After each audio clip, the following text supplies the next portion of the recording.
It's 8:30. Good morning. I'm Ian Crouch with Hunter News.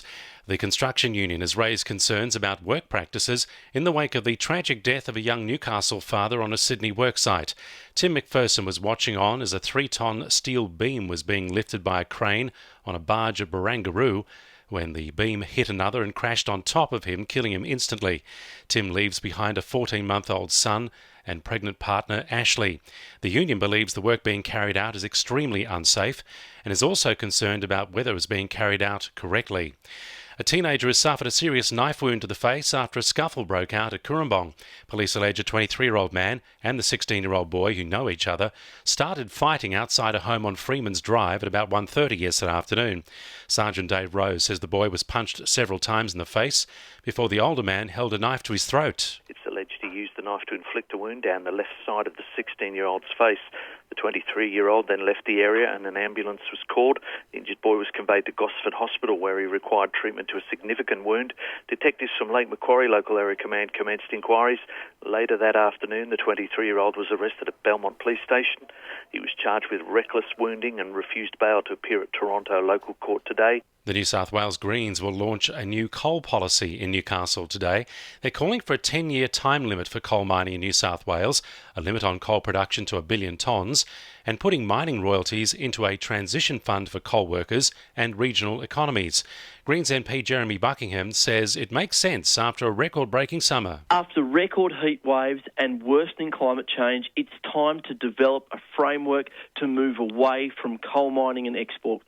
And today we're pleased to announce that in Newcastle. Port Stephens residents will vote the way they always have in September, but there might be radical changes in elections to come.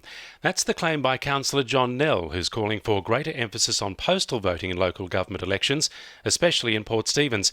He says various voting systems favour different candidates, including traditional polling and postal voting. Any voting system is going to advantage some people, some candidates or groups more than others. I recognise that. I'm not quite sure really who's going to benefit in the end. Candidates and groups and parties adjust themselves to the voting system that's available.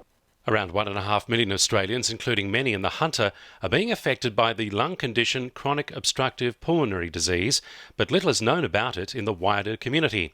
Medical advisor for NPS Medicine Wise, Dr. Andrew Boyden, says they're launching an education program to create more awareness about the condition and improve the knowledge of both professionals and patients. Chronic obstructive pulmonary disease, which is also known as COPD, is a fairly common lung condition which makes it difficult to breathe. It's actually a progressive disease and it does actually affect over 1 million Australians.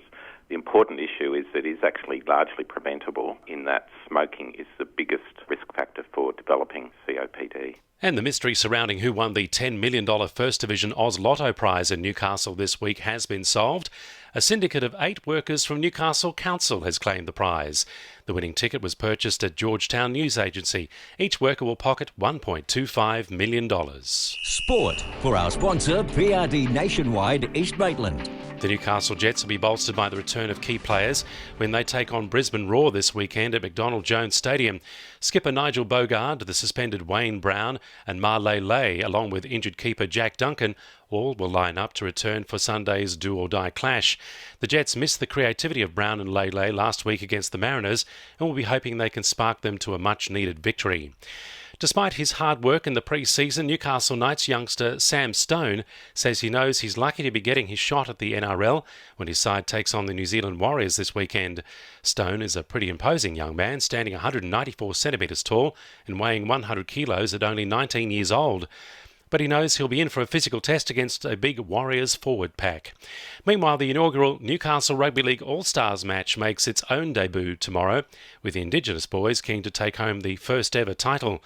Indigenous coach Ash Gordon says he's been impressed by a few leaders in his side who've stepped up and helped set the standard. And the winning numbers in Powerball are 25, 36, 30, 9, 34 and 40, and the Powerball number is 11. 2NURFM News Time, 26 to 9.